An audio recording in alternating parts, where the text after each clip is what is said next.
പ്രയാസവേളയിൽ പൊന്മുഖം കണ്ടു ഞാൻ യാത്ര ചെയ്തിടുവാൻ പൊന്നുനാഥൻ കൃപ നൽകണേ ദാസരിൽ പൊന്മുഖം കണ്ടു ഞാൻ യാത്ര ചെയ്തിടുവാൻ പൊന്നുനാഥൻ കൃപ നൽകണേ ദാസരിൽ.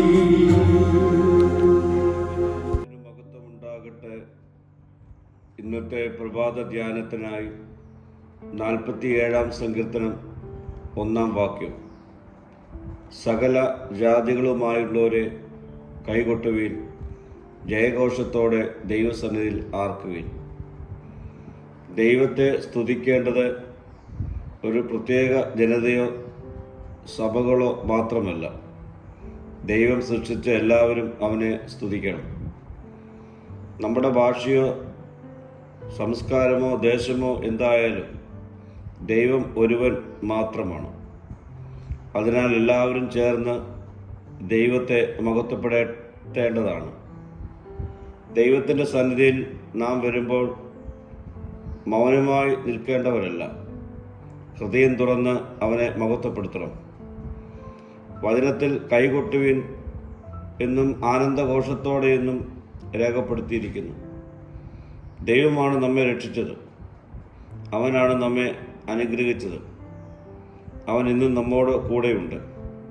ഇതെല്ലാം ഓർക്കുമ്പോൾ അവനെ സ്തുതിക്കാതിരിക്കുവാൻ കഴിയുകയില്ല. നാം സന്തോഷത്തോടെ ദൈവത്തെ സ്തുതിക്കുമ്പോൾ നമ്മുടെ ആത്മാവ് പുതുക്കപ്പെടും. സ്തുതി ദൈവത്തിൻ്റെ ജയം പ്രഖ്യാപിക്കുന്നു.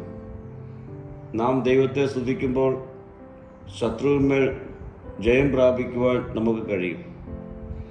നമ്മുടെ നിരാശ മാറും, ദൈവസാന്നിധ്യം അനുഭവിപ്പാൻ സാധ്യമായിത്തീരും.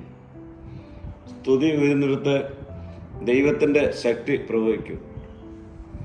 പൗലോസും ശീലാസും കാരാഗൃഹത്തിൽ ബന്ധനസ്ഥരായിരിക്കുമ്പോൾ അവർ ദൈവത്തെ സ്തുതിച്ച് മഹത്വപ്പെടുത്തി. അവരുടെ ബന്ധനങ്ങൾ അഴിഞ്ഞു വീണു, ജയിലറയുടെ വാതിൽ തുറന്നു എന്ന് വചനം പഠിപ്പിക്കുന്നു. പ്രിയമുള്ളവരെ, നാം നമ്മുടെ പ്രതിസന്ധികളിൽ ദൈവത്തെ സ്തുതിക്കുമ്പോൾ നമുക്ക് നമ്മുടെ തടസ്സങ്ങളെ അതിജീവിക്കുവാൻ കഴിയും. ദൈവം നമ്മുടെ ജീവിതത്തിൽ ചെയ്ത നന്മകൾ ഓർത്താൽ അവനെ സ്തുതിക്കാതിരിക്കുവാൻ നമുക്ക് കഴിയുകയില്ല. നമുക്ക് ദൈവത്തെ കരങ്ങൾ തട്ടി ആരാധിക്കാം, ആനന്ദത്തോടെ ഘോഷിക്കാം, ദൈവത്തിന് ജയം പ്രഖ്യാപിക്കാം. അപ്പോൾ ദൈവത്തിൻ്റെ മഹത്വം നമ്മുടെ ജീവിതത്തിൽ പ്രകടമാകും.